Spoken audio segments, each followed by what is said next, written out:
ጤና ይስጥልን እንዴት አርፍዳችኋል የፖድካስቱ ቤተሰቦች ዛሬ በአውሮፓ መድረክ ትልቅ ጨዋታ ይደረጋል ምናልባት በሁለቱ ቡድኖች ታሪክ ሲዝኑ ጥሩ እየሄደላቸው ያልሆነ በሲዝኑ ምናልባትም በእንግሊዝ እግር ኳስ ሞደርን ፉትቦል በሚባለው ዘመናዊ እግር ኳስ እንዲሁም ካልቸራል ፉትቦል በሚባለው ስትራክቸር ባልነበረበት ያኔ ዝም ብሎ ጨዋታ ብቻ ይደረግ በነበረበት ሰዓት ከነበረው ታሪካቸው አንፃር ይሄ መጥፎ ታሪካቸው ነው። ሁለቱ ቡድኖች የተረፉት ቀድመው የወረዱ የሊጉ ቡድኖች በመኖራቸው ምክንያት እንጂ ባላቸው ፐርፎርማንስ ምክንያት እነኚህ ቡድኖች አደጋውን መቀመሳቸው አይቀርም ነበር። አደጋውን እያሸተቱ የተረፉበት በፕሪሚየር ሊግ ከፕሪሚየር ሊግ ቡድኖች ተነጥለው ወደ ታች ሳይወርዱ የቀሩበት አመት ነው ይህ አመት። ነገር ግን ደግሞ በዩሮፓ ሊግ በአውሮፓ ሁለተኛው ትልቁ ውድድር ላይ ደግሞ ለፍጻሜ ደርሰዋል። እነኚህ ሁለት ቡድኖች ቶትናም ሆትስፐርስ እና ማንቸስተር ዩናይትድ በሁለቱም ቡድኖች ውስጥ የተቀላቀሉ ስሜቶች እንደሚኖሩ ግልጽ ነው። ምክንያቱም ከሲዝን አፈጻጸማቸው ከሲዝን አጀማመራቸው አንፃር እነኚህ ሁለቱ ቡድኖች ይሄን ያክል በዚህ ዝቅታ ውስጥ ሊጉን ጀምረው ያጠናቅቃሉ የሚል ስሜት ስላልነበረ ማለት ነው። ስለዚህ የዩሮፓ ሊግ የፍጻሜ ጨዋታ ኤክስፔክት የሚደረግ የፍጻሜ ጨዋታ ይሆናል ማለት ነው። ለማንቸስተር ዩናይትድም ለቶትናም ሆትስፐርስም እጅግ በጣም ተጠባቂ ትልቅ ጨዋታ ነው። በሁለቱ ቡድኖች በኩል ጨዋታው በየትኛው መንገድ ሊያልቅ ይችላል ብዬ ዛሬ እመለከተዋለሁ። ሁለቱም በጨዋታ መንገዶቻቸው ትልልቅ የሚባሉ በተለይም በቅርብ ጊዜ በስልጠናው የመጡ በቅርብ ጊዜ በስልጠናው ውስጥ ብዙ ሐሳቦችን ይዘው የምናያቸው ያየናቸው የምንገኝ አሰልጣኞች ናቸው ያሰለጥላቸው የሚገኙት። ኤንጅ ፖስቴኮግሉ ታክቲካል ማስተር የሚባሉ አሰልጣኝ ናቸው። በእርግጥ በቶትናም ሆትስፐርስ የተሳካ ጊዜ ያሳለፉ እንዳልሆነ ግልጽ ነው። የቡድን ግንባታቸው ዘግይቶባቸዋል። የቡድን እድገታቸው በጣም ፈተና ውስጥ ገብቶባቸዋል። በሰውየው እንቅስቃሴ ውስጥ የሚፈለጉትን እነኚህን አራቱን ሐሳቦች ዛሬ በደንብ ለመመልከት እንሞክራለን። ማንቸስተር ዩናይትድም ሊቸገርባቸው ይችላል ብዬ የማስባቸው ቦታዎች ላይም እንዲሁ ትኩረት ለማድረግ እሞክራለሁ። የፖዚሽናል ፕሌይ የተጫዋቾች በቦታቸው የሚጠቀሙበት የጨዋታ ሲስተሞቻቸው በቦታቸው የሚጫወቱበት ተጫዋቾችን የሚያበቁበት ሐሳባቸው ላይ ትኩረት ለማድረግ እሞክራለሁ። በተለይም ደግሞ የማጥቃት ባህሪ ያላቸው ተጫዋቾችን ኮንስታንትሊ በጣም በቋሚነት ኢንተርቼንጂንግ ፖዚሽን ውስጥ ወይም ደግሞ በተለዋዋጭ ፖዚሽን ውስጥ ያካተቱ የሚጠቀሙበት መንገድ ለማንቸስተር ዩናይትድ ተጫዋቾችን ትራክ ለማድረግ ለማንቸስተር ዩናይትድ ተጫዋቾችን ተቆጣጥሮ ተጫዋቾችን ይዞ ተጫዋቾችን አፍኖ ለመቆየት የሚቸገር ቶትናም እንደሚሆን ኤክስፔክት ይደረጋል። ይሄንን እንደውም ኤንጅ ፖስቴኮግሉ ሲያወሩ ምንድነው የሚሉት? በልምድ ሜዳም ለተጫዋቾቻቸውም ሲነግሯቸው create confusion for the opposition ነው የሚሉት። ይሄንን የኦፖዚሽን ወይም ደግሞ የተቃራኒ ቡድን አጫውትና የተቃራኒ ቡድንን ብልጫ በመረበሽ ግራ በማጋባት ዲስራፕት በማድረግ በመረበሽ እንዲሁም ኮንፊውዝ በማድረግ ግራ በማጋባት በመጨረሻው የሜዳ ክፍል ላይ የሚፈጠሩትን የፓሲንግ አውትሌቶችን ደጋግመህ እንድትፈጥር ማድረግ ብሎ ያስባሉ። ለዚህም ነው ቶትናም ሆትስፐርስ አሁን በቀኝና በግራ መስመር በኩል በሚገኙ ተጫዋቾቹ ውጤታማ መሆን የሚችል ከሆነ ለማንቸስተር ዩናይትድ የሚተዋቸውን ቦታዎች የሚለቃቸውን ቦታዎች የአደጋ ዞን ሊያደርግበት ይችላል ተብሎ የሚታሰብ። ስለዚህ የኤንጅ ፖስቴኮግሉ ቡድን ለማንቸስተር ዩናይትድ ፈታኝ ሊሆን እንደሚችል ግልጽ ነው። በሩበን አሞሪም የጨዋታ መንገድ ውስጥ ደግሞ ከኤንጅ ፖስቴኮግሉ የተለየ መንገድ ያለው ሰው ነው።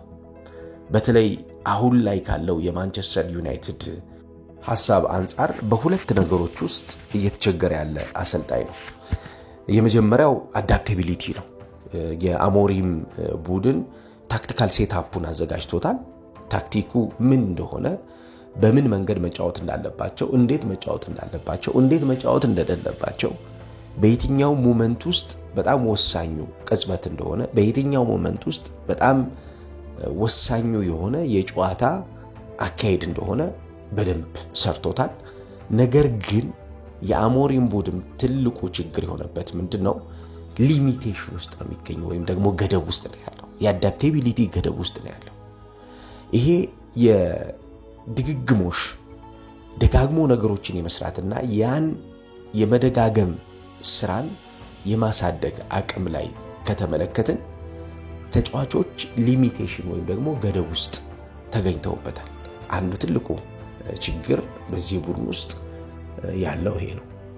በቡድን ውስጥ ግን ትልቁ ደግሞ ኳሊቲ ተብሎ የሚታሰበው ነገር ምንድነው? ሃይ ፕሬሲንግ ማሽን ለማድረግ ማንቸስተር ዩናይትድን እየሰራ የሚገኝ አሰልጣኝ ነው።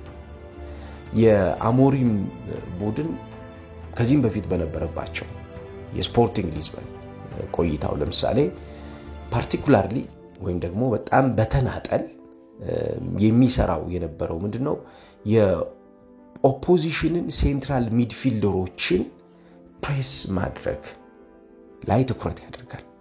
የተቃራኒ ቡድንን የአማካኝ ክፍል ተጫዋቾችን ፕሬስ በማድረግ የማጥቃት እንቅስቃሴው እንዳያድግ የተቃራኒ ቡድን የማጥቃት እንቅስቃሴው እንዳያድግ እንዲሁም የራሱ የማጥቃት እንቅስቃሴ ጥራት እንዲኖረውና ከአማካኝ ክፍል ጀርባ ያሉት ቦታዎች የሚታዩት ቦታዎች የአደገኛ ዞን ቦታዎች ሆነው ለቡድኑ አጠቃላይ የጌም ስትራክቸር አስጨናቂ እንዳይሆኑበት ያደርጋል። ይሄ በማሰብ ቡድኑን በማሳደግና በቡድን ውስጥ አዳፕቲቢሊቲን ተግባራዊ በማድረግ የሚያመጣቸው ናቸው። ቅድም ያልኳችሁ የአዳፕቲቢሊቲ ትልቁ ችግር የተፈጠረበት ዋነኛው ምክንያት የሊሚቴሽን ጉዳይ ነው። ስለዚህ ሊሚቴሽኑን ገደቡን በማስቀረት ተጫዋቾችን ከፍ ለማድረግ እየሞከረ ያለ አሰልጣኝ ነው። በገደቡ ውስጥ ግን የተጫዋቾችን የአእምሮ ችግር አብሮ ስላለ በተለይም ደግሞ ኳስ በቀላሉ የማጣት ፍላጎት ያለው አሰልጣኝ ስላልሆነ ሩበን አሞሪም ኳስን በቀላሉ ማጣት ምን ያክል ዋጋ ሊያስከፍል እንደሚችል በተለይም ደግሞ በሃይ ፕሬሲንግ ወይም ደግሞ ከፍ ብሎ በማጥቃት በሚኖረው እንቅስቃሴ ውስጥ የሚታጡ ኳሶች ሁሌም ቢሆን ተመልሰው የተመላሽ ኳስ አደገኝነታቸው ከፍተኛ ስለሚሆን የቡድንን የሪከቨሪ ሩጫዎችን የሚጠይቁ የቡድንን እንደገና ሪስትራክቸርድ ወይም ደግሞ ተመልሶ አቋቋምን የቡድንን ቅርጽን ማስተካከል ስለሚፈልጉ የአእምሮ ፍጥነት ላይ ደግሞ ተጫዋቾቹ እየተቸገሩበት ስለሚገኝ አሰልጣኙ በእነኚህ ምክንያቶች እየተቸገረ ይገኛል። ዛሬ ለቶትናም ስፐርስም ጨዋታ ማንቸስተር ዩናይትድ ምቹ እንዳይሆን የሚፈራው በእነኚህ ምክንያት ነው። ምክንያቱም ቶተንሃሞች በአንድና በሁለት ንክኪዎች የት ሄደው እንደሚያጠቁ ግልጽ ስለሆነ ማለት ነው። ሽግግሮቻቸው በጣም አደገኛ ስለሆነ በሽግግሮቻቸው ውስጥ የሚፈጠሩ ክፍተቶችን ደግሞ የመጠቀም አቅማቸው በጣም ከፍተኛ ነው። ስለዚህ ከእንደዚህ አይነት ቡድን ጋር በሚጫወትበት ሰዓት አንድ ቡድን ሁሌም ቢሆን ጥንቃቄ ያስፈልገዋል። በእንቅስቃሴ አብዛኛውን በ3-4-3 የጨዋታ መንገድ ውስጥ የሚጫወተው ሩበን አሞሪም በጠበበ አቋቋም ውስጥ ተጫዋቾቹ እንዲገኙለት የመፍቀድ የቦክስ ቱ ቦክስ ሩጫዎችን የማድረግ ስራዎችን ተጫዋቾች እንዲሰሩ በተለይም ደግሞ ለዚህ የካስሚሮ ሚና ከፍተኛ እንዲሆን ይፈልጋል። በ3-4-3 የጨዋታ እንቅስቃሴ በተለይ በሚያጠቁበት ስትራክቸር ውስጥ የ3-2-5 የጨዋታ ስትራክቸር ውስጥ ስለሚገኙ በዚህ የ3-2-5 የጨዋታ ስትራክቸር ውስጥ ስፔስ ቱ ኦኩፓይ እሱ የሚፈልገው ነገር ነው። አንተ የምትሸፍነውን ቦታ ማወቅ አለብህ ብሎ ከተጫዋቾቹ ጋር ብዙ የሚከራከር አሰልጣኝ ነው። አንድ ተጫዋች የትኛውን ስፔስ ነው መሸፈን ያለበት የትኛውን ስፔስ ነው መሙላት ያለበት ብሎ በእርግጠኝነት ተጫዋቹ እንዲያውቀው የሚፈልግ አይነት አሰልጣኝ ነው። ይሄን በስፖርቲንግ ሊዝበን በነበረበት ሰዓት በተደጋጋሚ ሲያደርገው የነበረው በጎንካልቬስ በዮክሬሽ እንዲሁም በኤድዋርድ አማካኝነት በቡድን ውስጥ መፈጠር ያለባቸውን የስፔስ ዩቲላይዜሽን ወይም ደግሞ የቦታ አጠቃቀምና የፍሉዲቲ ኦፍ ዘ ፖዚሽን ኦፍ ዘ ፕሌየርስ በጣም ብዙ የማይቆም ፍሰት ያለበት የተጫዋቾች የሚና መተካካት ወይም ደግሞ የሚና ልውውጥ ያስፈልጋል ብሎ ያምናል። ግን ከነዚህ ውስጥ ሶስቱ ነገሮች በጣም መሰረታዊ ነገሮች እንደሆነ ያምናል። ፊትነስ፣ ፎከስ እና ስኪል ወርክ ዊዝ ዘ ቦል። ደግሞዋለሁ። ፊትነስ ወይም ደግሞ የመጫወት የአካል ብቃት፣ ሁለተኛው ፎከስ ትኩረት፣ ሶስተኛው ስኪል ወርክ ዊዝ ዘ ቦል የኳስ ጋር ያለው ምቾት ማለት ነው። ከኳስ ጋር ያለው ምቾት አንድ ተጫዋች ሁሌም ቢሆን በአሞሪም ከ10 8 እና 9 የሆኑ ተጫዋቾችን የሚፈልግ አይታሰቃይ። ስታጠቃ ሜዳውን ማስፋት፣ ስትከላከል ሜዳውን ማጥበብ፣ ይሄን ይፈልጋል።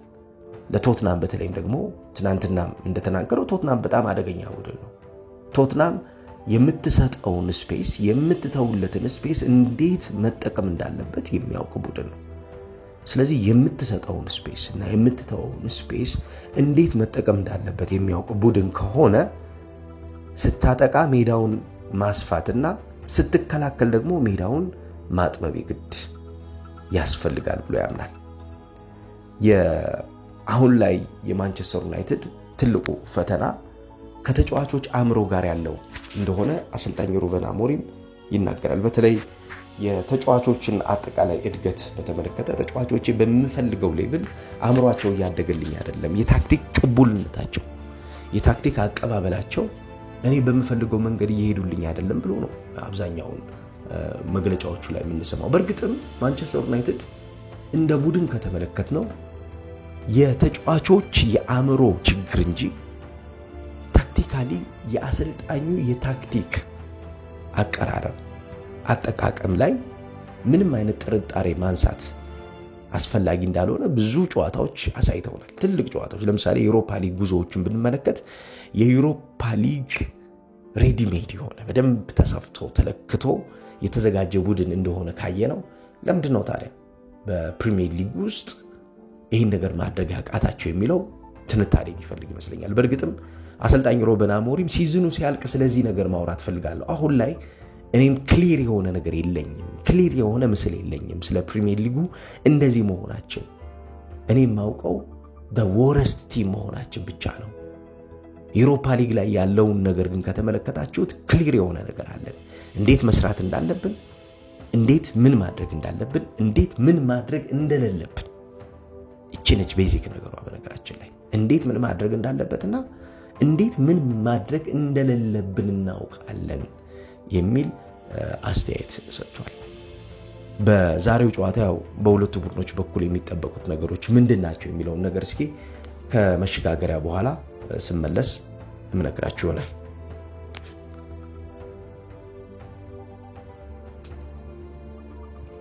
ሁለቱም ቡድኖች በዛሬው ጨዋታ አንድ ነገር ሊጠቀሙ እንደሚችሉ ግልጽ ነው። ላይን ብሬኪንግ ፓስ የሚባለው ማለት ነው።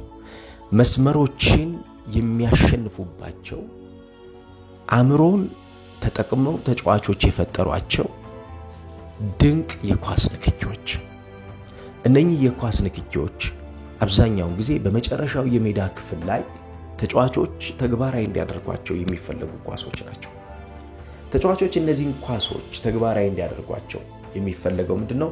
የኳሶቹ ወሳኝነት፣ የኳሶቹ የመጨረሻ ንክኪ እጅጉን የቡድኖችን ውጤት ተሸክሞ የመውጣት አቅማቸው ከፍተኛ ስለሆነ ነው።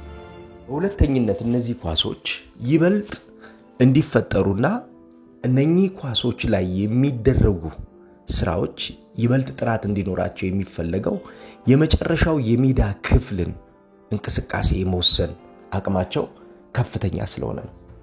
የመጨረሻው የሜዳ ክፍልን የመወሰን አቅማቸው ከፍተኛ የሆነበት ዋነኛው ምክንያት ምንድነው? እነኚህ ተጫዋቾች ወደ ተጋጣሚ ሜዳ በሚደርሱበት ሰዓት ተጋጣሚ እንዴት እዚህ ቦታ ላይ ያለው መከላከል ማክሲማይዝ ማድረግ አለበት ለሚለው የአእምሮ የተሻለ ብልጠትና ኢነርጂ ስለሚፈልግ ነው።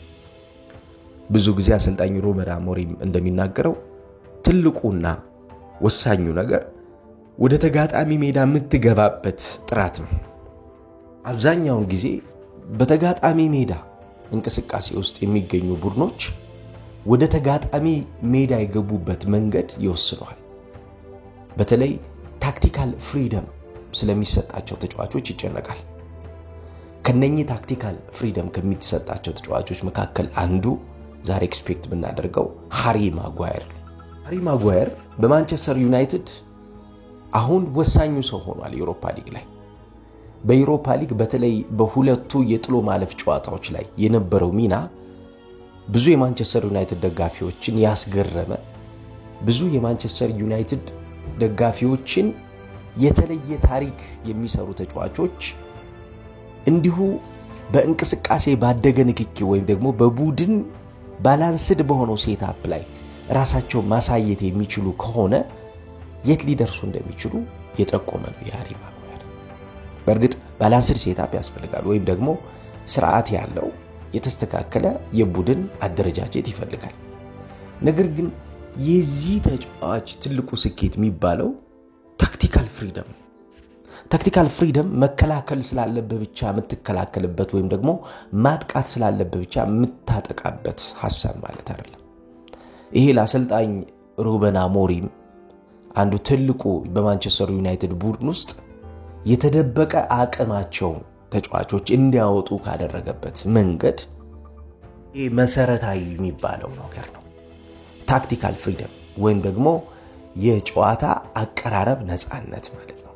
የጨዋታ አቀራረብ በዛ ቦታ ላይ የሚኖርህ ነፃነት አንድን ተጫዋች ምን ማድረግ እንዳለበት እንዲወስን በአእምሮ እንዲሰራና እንዲያስብ መፍቀድ ማለት ነው። አብዛኛውን በማጓየር ታይፕ ያሉ ተጫዋቾች በማጓየር አይነት ባህሪ ያሉ ተጫዋቾች ነፃነትን የሚፈልጉ ተጫዋቾች ናቸው። ለልምድ ሜዳ ላይ ነፃነት ይፈልጋሉ፣ የጨዋታ ሜዳ ላይ ነፃነት ይፈልጋሉ። በሁለቱ በኦሎምፒክ ሊዮንና በአትሌቲክ ቢልባኦ ጨዋታ ሃሪ ማጓየር ወደ ተጋጣሚ ሜዳ ፋይናል ሰርድ ፌዝ አታክ በሚባለው እንቅስቃሴ 16 ሽግግሮችን አድርጎ ሳጥን ሰብሮ ገብቷል። 16 ሽግግሮችን አድርጎ ሳጥን ሰብሮ ገብቷል። ይሄ ማለት እንግዲህ ተጫዋቹ ምን ያክል ወደ መጨረሻው የሜዳ ክፍል እየገባ ማጥቃቱን እያገዘ እንዳለ ማሳያ ነው ማለት ነው። ይሄ እንግዲህ ኮንስታንት ኤንድ ሩቲን ይለዋል አሰልጣኝ ሩበን አሞሪም። ሁሌም የምትደጋግመውና ተመሳሳይ የሆነ ፓተርን ከሆነ ታክቲካል ፍሪደሙን ተግባራዊ በማድረግ የቡድኑን የማጥቃት እንቅስቃሴ የቡድኑን ከፍተኛ ጫና የመፍጠሪያ ማሽንን በሚገባ ኦፕሬት ማድረግ ያለባቸው ተጫዋቾች እንዲኖሩ ይፈቅዳል ማለት ነው። ከዛ በኋላ ትራክ ባክ ዲፌንሲቭ ስትራክቸር ላይ ደግሞ የሚጨነቁ ተጫዋቾች የመከላከል ቅርጽን መልሶ ደግሞ የመስራትና ይሄን ደግሞ የመቆጣጠር ኃላፊነት ደግሞ የሚሰጣቸው አማካኞች ይኖራሉ ማለት። ለምሳሌ ካስሚሮ መጥቶ የማጓየርን ቦታ ሊሸፍን ይችላል። ኡጋርቴ መጥቶ ደግሞ የማጓየርን ቦታ ሊሸፍን ይችላል። ይሄ በአጠቃላይ የተጫዋቾችን ልውውጥ የሚያሳይ ነው ማለት ነው። በማንቸስተር ዩናይትድ አሁን ትልቁ ፖይንት ሊባል የሚችለው ይሄኛው ሽግግር ይመስለኛል። ከዛ ውጭ ከመስመር በሚነሱ እንቅስቃሴዎች በተለይም ደግሞ የማንቸስተር ዩናይትድ ወሳኝ የማጥቃት እንቅስቃሴዎች የሚጀምሩት በመስመር እንቅስቃሴ ነው።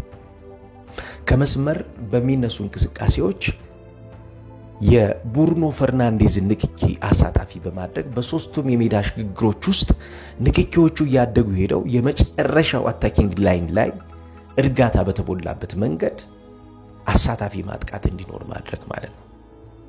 ይሄ ነው 2-6-2 ስትራክቸር መጨረሻ ላይ የሚፈጥሩበት መንገድ ማለት ነው። 6 አማካኞች ይኖራሉ ማለት ነው። 6 አማካኞች 2 የማጥቃት ባህሪ ያላቸው ተጫዋቾች ሊኖሩ ይችላሉ። እነኚህ የማጥቃት ባህሪ ያላቸው ተጫዋቾች በነገራችን ላይ አንዱ ሴንተር ባክ ሊሆን ይችላል። ለዚህ ነው ቅድም ያልኳችሁ የታክቲካል ፍሪደም ማንቸስተር ዩናይትድን በዩሮፓ ሊግ የተሻለ ቡድን እንዲሆን አድርጎታል የሚያስብለው።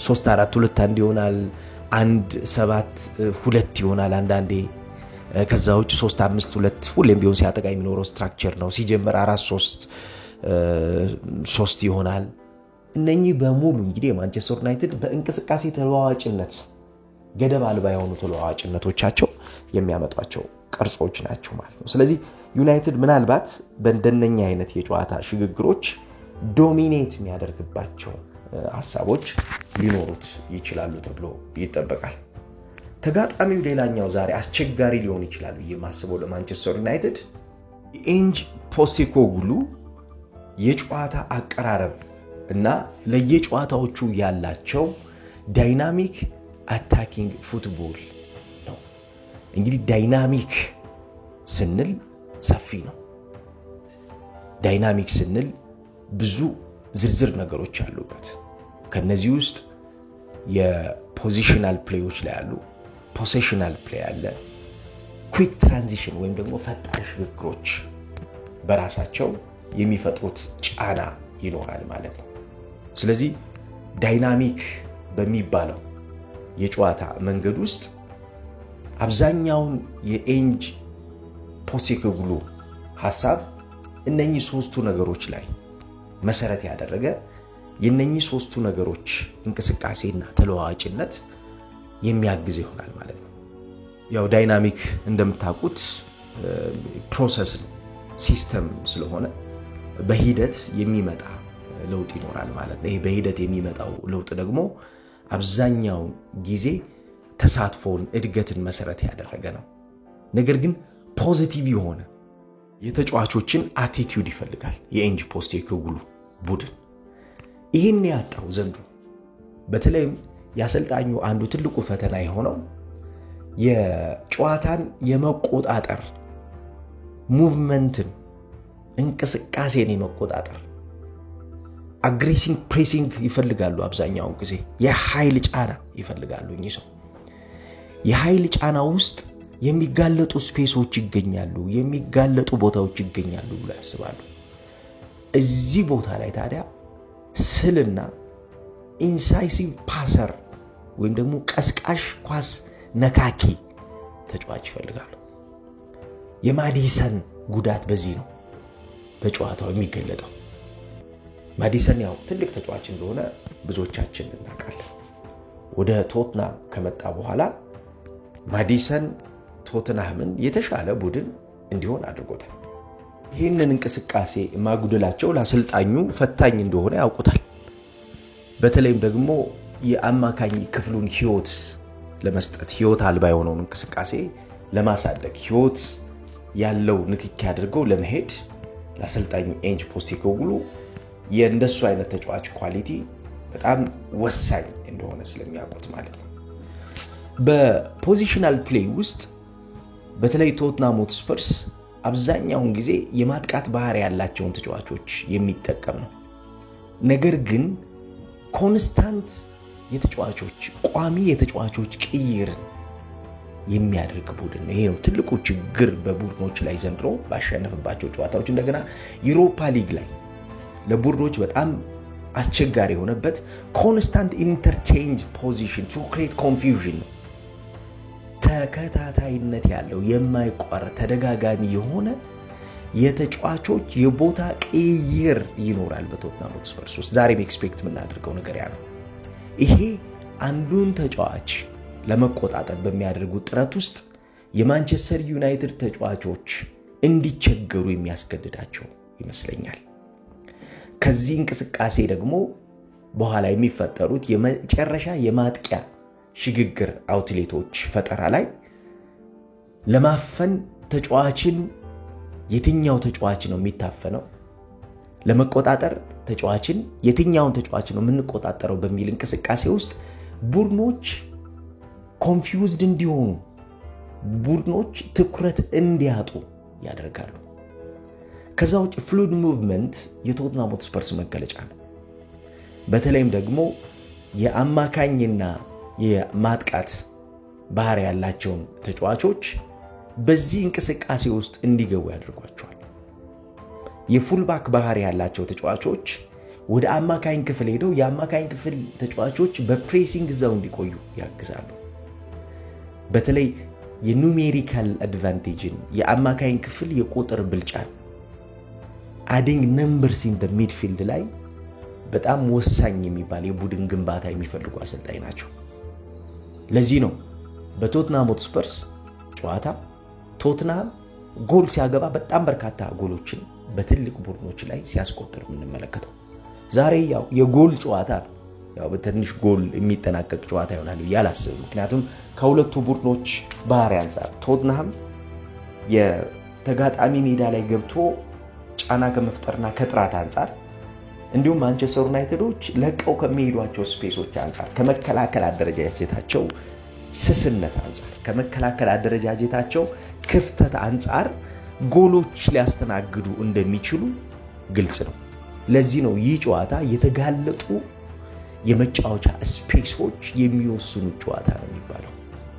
በማንቸስተር ዩናይትድም በቶትናም ሆትስፐርስ በኩልም ይሄንን ለመቆጣጠር የሚደረግ ጥረት ነው የሚሆነው። ማንቸስተር ዩናይትድ ትቶት የሚሄደውን ስፔስ ኤክስፕሎይት ለማድረግ የሚመጣ ቶትናም ሆትስፐርስና ማንቸስተር ዩናይትድ በተደጋጋሚ እንደዚህ አይነት ስፔስ እንዲተውለት የሚፈልግ እንዲተውለት የሚወተውት ናግ የሚያርግ ደጋግሞ ይሄን ነገር እንዲያደርግ አንድ ቡድን የሚያስገድድ ቶትናም ሆትስፐርስ ልናይ እንደምንችል ግልጽ ነው። በማንቸስተር ዩናይትድ አሰልጣኝ ሩበን አሞሪም ዘንድሮ ለማድረግ እየሞከረ የሚገኘው የዱዋል አታኪንግ ባህሪ ያላቸው ተጫዋቾች ፈጠራ ነው። በዱዋል አታኪንግ ፈጠራ ውስጥ ለምሳሌ ዶርጉ ይከላከላል ያጠቃል፣ ማዝራዊ ይከላከላል ያጠቃል። ከመሃል የመከላከል የሴንተር ባክ ዋይድ ሴንተር ባክ ወይም ደግሞ ተስፋፊ የተከላካይ ተጫዋቾች እንዲያጠቁ ይገፋል። እነዚህ ተጫዋቾች ገፍተው ሄደው አጥቅተው እንዲመለሱ እድል ይሰጣል። ለምሳሌ የማጓየር ሚና አንዱ ነው። ያልተሰሩ አማካኞች ሽፋን እንዲያገኙ የሃፍ ስፔስ አጠቃቀም ላይ ስፔሻላይዝድ ያደረጉ ተጫዋቾች እንዲኖሩ ይፈልጋል። ለምሳሌ የአማድ ዲያሎ አጠቃቀም ለዚህ ማሳያ ነው። የጋርናቾ አጠቃቀም የሃፍ ስፔስ ስፔሻሊስቶች አብዛኛውን ጊዜ በዚህ የቡድን እንቅስቃሴ ውስጥ ሊኖሩና ደጋግመው ሊቆዩ ይፈልጋል። ስለዚህ ያልተሰሩ አማካኞች የሃፍ ስፔስ ስፔሻሊስቶች የዱዋል አታኪንግ በአሰልጣኝ ሩበን አሞሪም ዘንድሮ ተግባራዊ ለማድረግ እየተሞከረ ያለ ሐሳብ ነው። በሚመጣው ዓመት በእርግጠኝነት የሚያድግ ቡድን እንደሚሆን ግልጽ ነው። ማንቸስተር ዩናይትድ ዘንድሮ በብዙ ፈተናዎች ውስጥ ያለፈ ዩናይትድ ስላለ ማለት ነው። ዛሬ የቶትናም ሆትስፐርስን ጫና መቋቋም ግን ይጠበቅበታል። በተለይ አሰልጣኙ የአግሬሲቭ አታኪንጋቸው በጣም ባህሪው ለወጥ ያለ ጉልበት ኃይል የሚፈልግ የማጥቃት እንቅስቃሴውን መሸከም ይኖርባቸዋል፣ መቆጣጠር ይኖርባቸዋል። ይሄንን ማድረግ የሚችሉ ከሆነ ጨዋታ ውስጥ ይቆያሉ። በእንቅስቃሴ ግን ታክቲክ በደንብ የሚያድግበትና የበሰለበት ጨዋታ እንመለከታለን ብዬ አስባለሁ። ጥሩ የጨዋታ ጊዜ እንዲሆንላችሁ እመኛለሁ። ፖድካስቱ ከተመቻችሁ ላይክ፣ ሰብስክራይብ እና ሼር ማድረጉን ግን እንዳትዘነጉ። የተወደዳችሁ የፖድካስቱ ቤተሰቦች ጥሩ ቀን ይሁንላችሁ።